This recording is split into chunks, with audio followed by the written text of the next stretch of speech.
Hi everybody, this is Football Hut, the amazing, spectacular, terrific, the great one, the people's champion, your host, and welcome back to the Football Hut.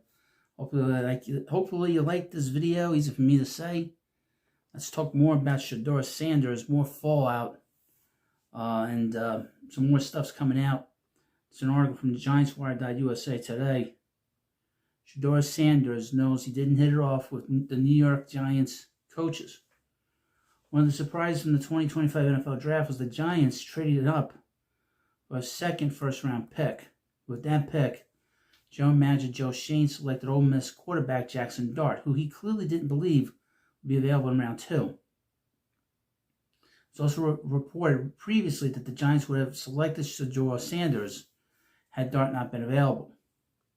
The Giants are going to be incredibly hard on quarterbacks during their draft evaluation process. They provide prospective quarterbacks with a playbook that has intentional mistakes in it.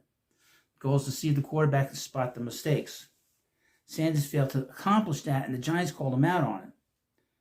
That angered the quarterback, and the rest of the interview did not go well.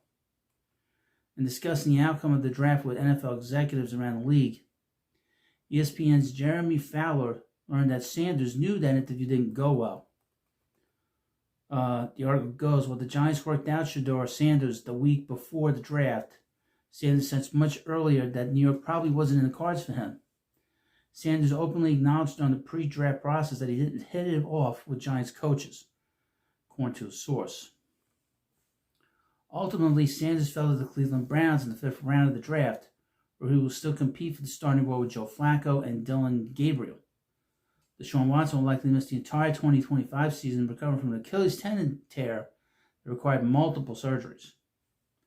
As for the Giants, they are quite content with how the draft turned out and have high hopes for Dart, especially since he will get the benefit of learning from Russell Wilson for a year before he is asked to step onto the field. Now, one of the things that was said during the interview process is when they gave him a mistake, this is Sanders, and he didn't answer right.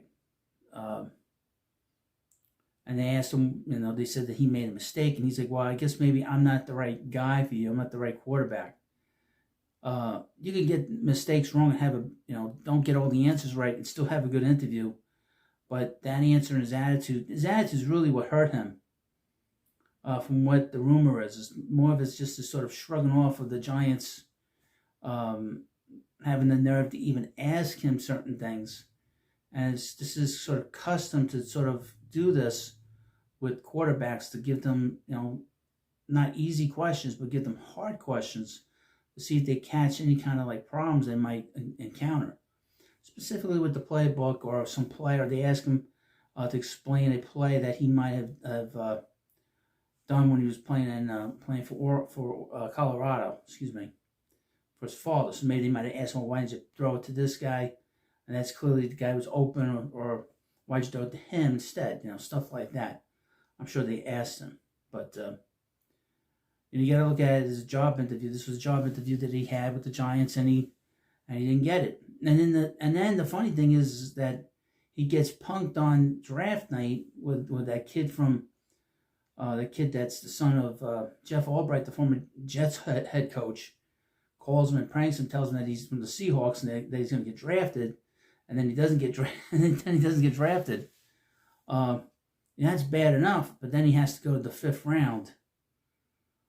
Then he gets drafted in the 5th round, which is pretty bad by what would have been his standards. People thought he was going to go number 1.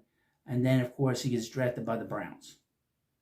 So it's insult to injury, all the stuff that happened to him, and he got drafted by the Browns. That's not great. So, and he's a 3rd-string quarterback, and the number 1 quarterback is out the rest of the year, and he's behind 2 other guys. One who's like 100 years old, Joe Flacco, and Dillon Gabriel.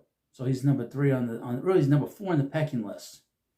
So, but he has a lot of hard work. He's got a lot of work to do to get to be number 1. We wish him well, though. I will say that. So, thank you for watching this video. Of course, please subscribe to the Football Hut, and I'll see you later.